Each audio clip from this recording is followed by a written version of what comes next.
Hi artists, in this video we're going to look at how we can go from having this regular mask to how we can make it look like something else. Now what you choose to make yours like is ultimately up to you. It could be an animal, it could be a character from a book or movie that you enjoy, but what you make it into is up to your choice. You're the artist. But one of the things that I try to do with mine is think of how I can use recycled materials to start to add some form to it. So for example, I'm going to be making mine into a tiger.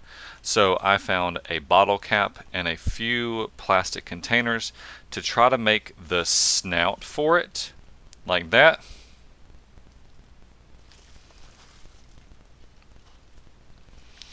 Some other things that I've taken is that tigers have kind of wider heads than our general heads are, at least at the bottom. So I'm going to be I cut out a cereal box to make the face a little bit wider. Some other things that I've gone ahead and made ahead of time is I cut a applesauce or fruit cup container in half to make ears for it.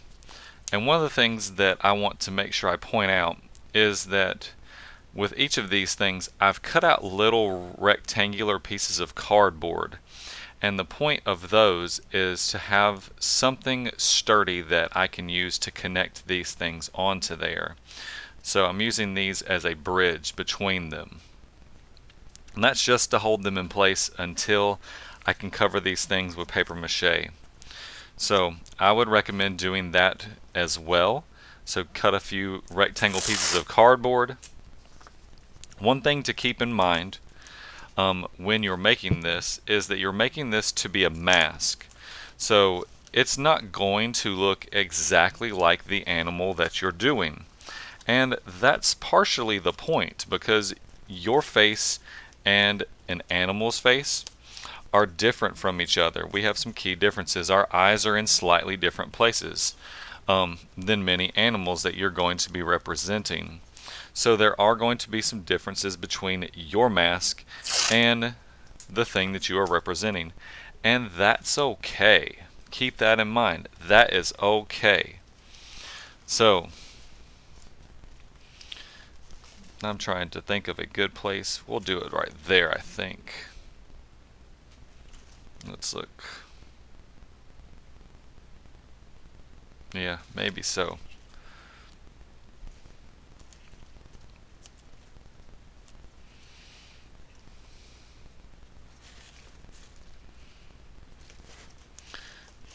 So mine is not completely dry. I would recommend letting yours get completely dry before you start to tape things on, because the tape sticks much better to dry paper mache than wet. But if you're in the same case as me, as you're trying to do this without letting yours totally dry, then I would recommend, as you're putting things on, don't wait too long before you start to put your paper mache on there, because you'll notice in just the short amount of time that I'm showing you that mine is wanting to come off. So, but we'll work around that some.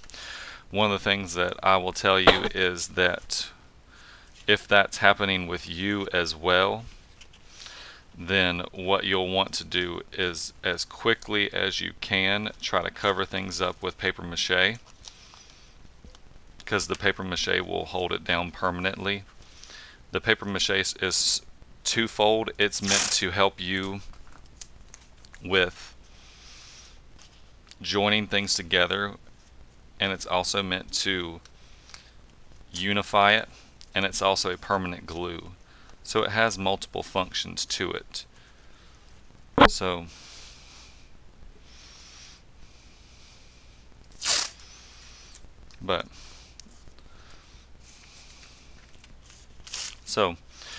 what type of paper you use is entirely up to you. I'm using newspaper because it's what I have. If you don't have newspaper, that is okay. Use what you happen to have handy. So if you have notebook paper, use notebook paper. If you have paper for a printer, use your printer paper. But you want to use pieces that are about the size of the palm of your hand, no bigger than that.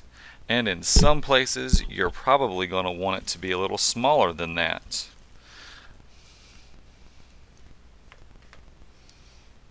So what I'm trying to do, especially since my tape wasn't sticking very well, is I'm trying to go ahead with this main piece that I was putting down.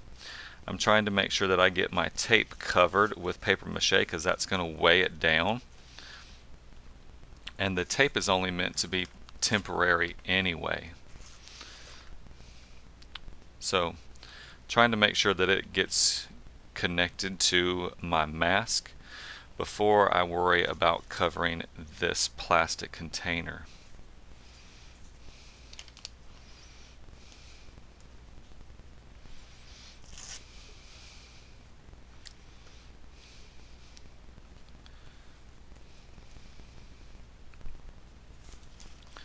So then I'll go ahead over here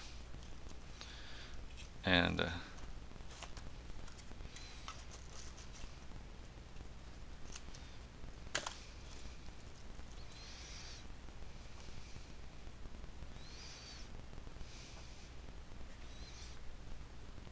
you also have two hands for a reason, so it's a good idea to try to use them. Use both of them whenever you can.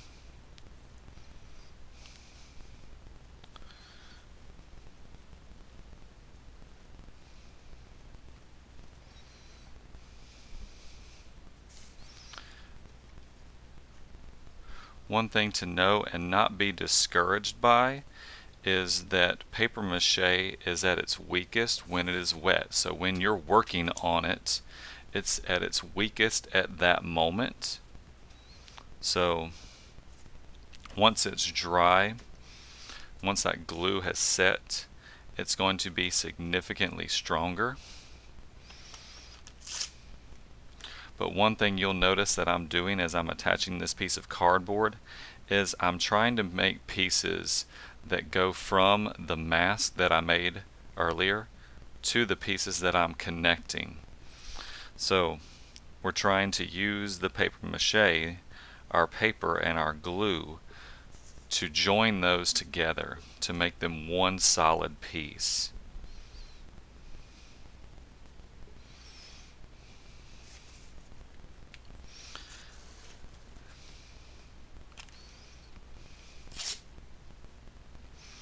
And I'm going to go up here and do the same. So I'm going to look and think about where my ear needs to be, and it needs to be there. And I think that since my two sides of my mask are going to be roughly the same, for the purposes of our video here, and to save you some watching time and get you working, I'm probably just going to work on one side of this mask at a time. So I'll work on just this one side during this video so that I'm not making it longer and holding you up any more than I need to. What I'm doing back there is trying to tuck some newspaper under my mask to start to try to connect it in there.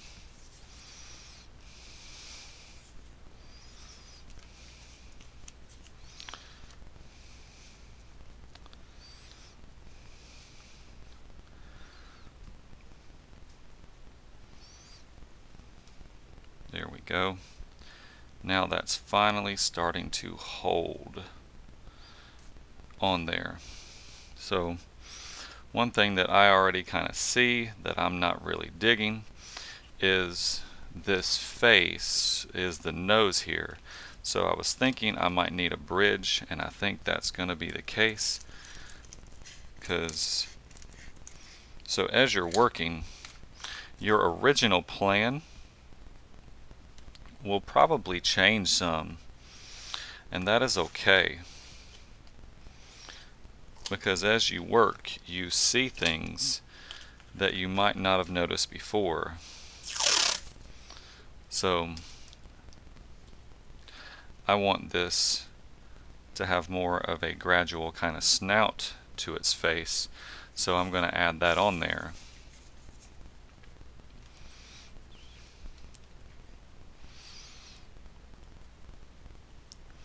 And then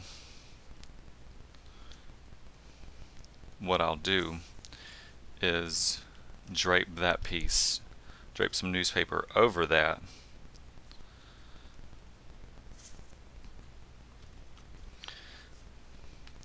to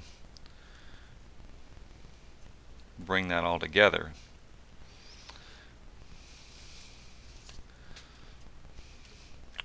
Now, since I did that way and I had that big gap under that bridge piece there, I'm probably going to want to cover that several times to make it strong. But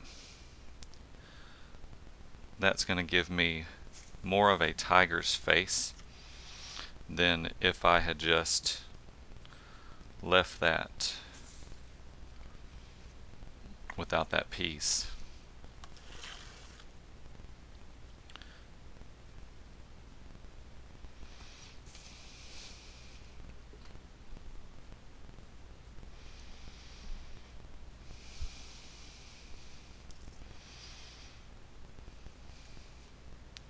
Alright, so let me talk to you for a moment and show you a few things as far as details go, so we can look at getting details in here. So you will want to cover everything with paper mache before you start details. So before I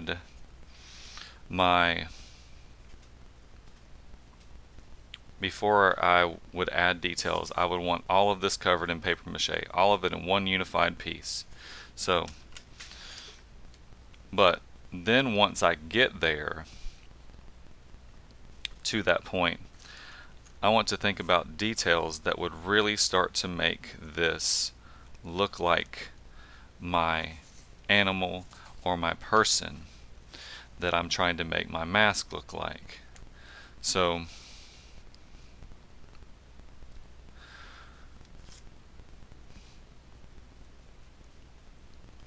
there's a few ways you can do that. One is that same principle of folding over things that we did to get the eyelids there. We can do that same thing to start to add some details to our mask as well. That could be to add details like wrinkles. It could be to add like a smile to a mask.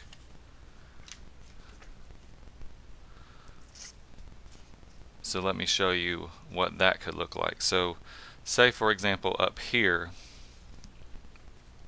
tiger's ears aren't perfectly rounded like that at the top. They have more of a turn. So what I could do is I could fold this over. I could fold this in half. And then what I could do is I could use that folded piece there. And what I can, in draping that to that, I can start to give the look like that ear is turning out more to the side than if I just left it open like that.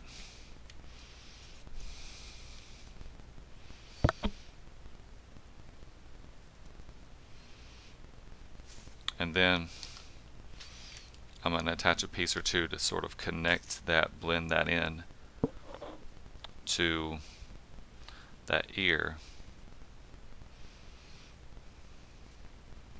One other thing you can do is you can use multiple pieces at a time to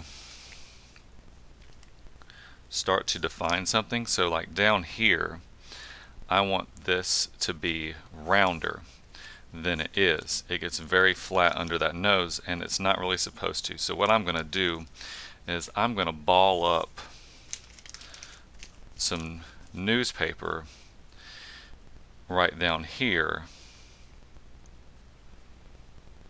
and I'm going to stick that there, but then I'm going to take a few long skinny pieces and kind of drape over it to hold those in place. Do you have to do that? No, you don't have to. No. But it's a way that I can add some more things. So you can also, if you just need to make something a little thicker, you can just layer some pieces on top of one another, and you can put those where you would need them to be.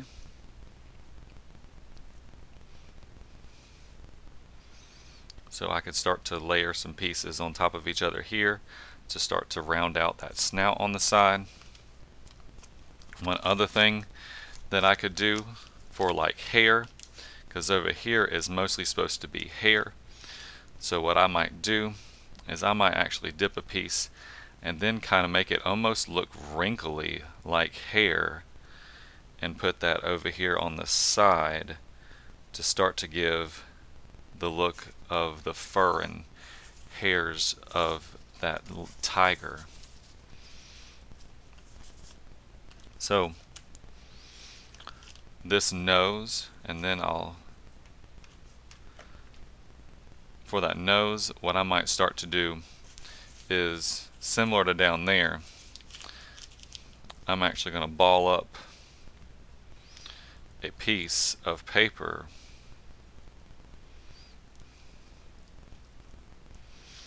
and almost kind of try to mold a piece of paper into the shape that I want that nose to be.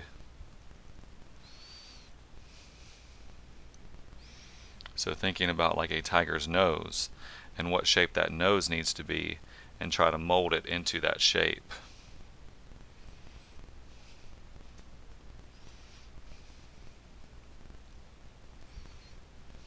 I hope that this video has been helpful to you. I hope you enjoy making your mask, and I would love to see how they turn out when you are done. Happy making!